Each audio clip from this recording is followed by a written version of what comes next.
Salam uşaqlar. Bu gün sizə Azərbaycan dili iş dəftərindən səhifə 39-un və 40-ın izahını verəcəm. 3A tapşırığına baxaq. Mətnə və nümunəyə əsasən ikinci şəklə uyğun gələn cümlə yaz. Bəs üçüncü şəklə hansı cümlə uyğun gələ bilər? Düşün və yaz. Dağın başında bir ocaq insanları şənliyə çağırır.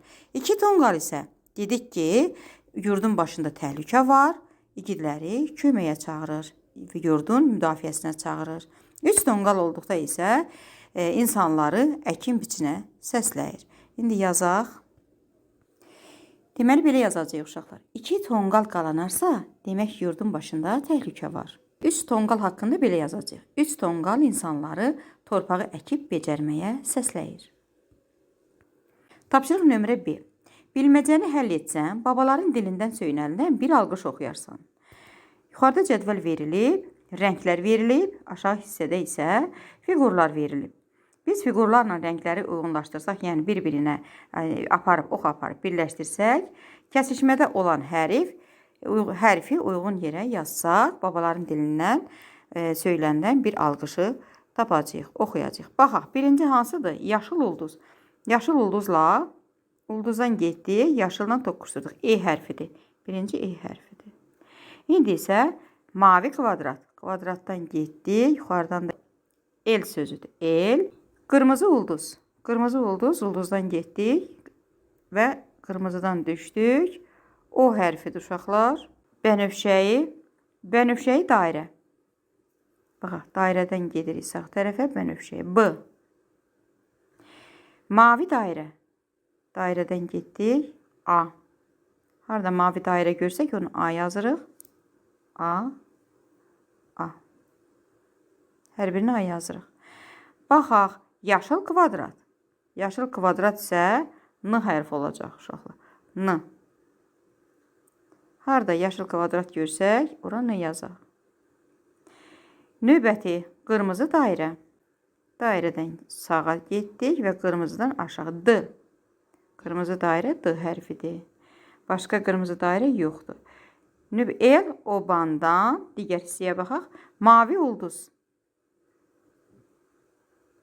Y. Yenə var. Y. Qırmızı kvadrat. Kvadratdan sağa, yuxarıdan aşağı. R hərfidir. Qırmızı kvadrat. R. Aha. Yaşıl dairə. I. Bənövşəyi kvadrat. M. Mavi dairə tapmışdıq. A hərfidir. Bənövşəyi ulduz. Bənövşəyi ulduz S. Burada bizdə nə alındı? El obandan ayrılmayasan. Bu, babaların dilindən söylənilən bir alqışdır. 4 tapşırına baxaq. Babanın sözlərini izah edin.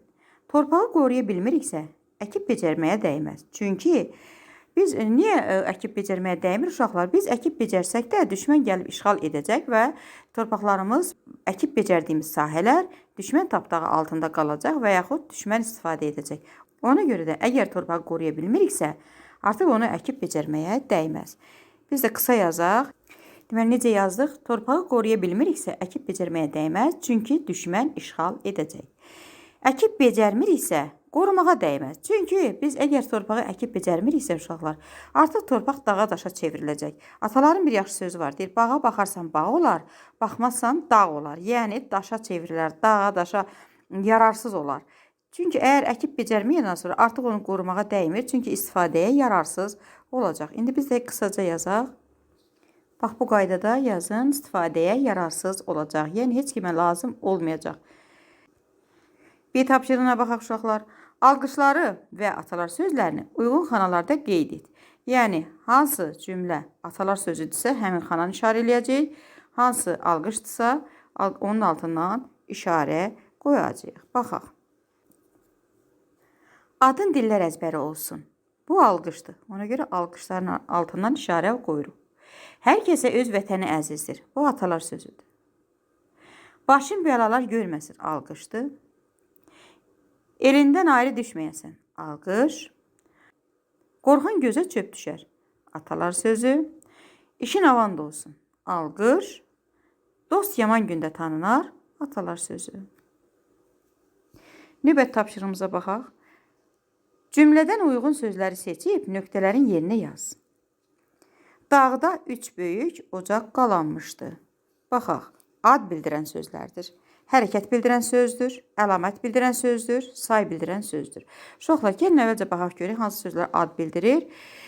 Gözümüzə görünür hər bir varlığın adı var. Yəni hər bir varlığın özünə məxsus xüsusi adı var.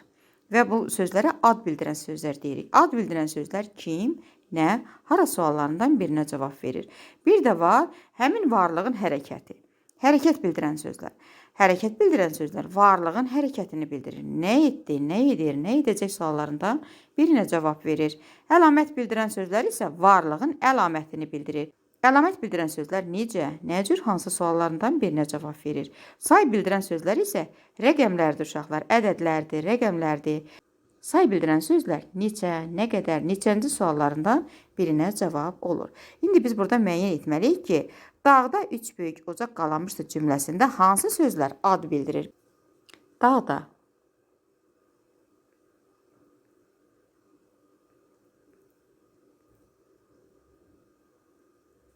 Daha sonra bir də ocaq.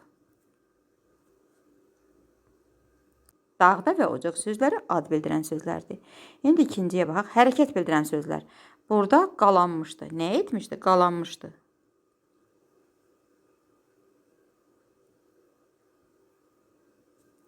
Əlamət bildirən sözlər. Böyük, böyük sözü.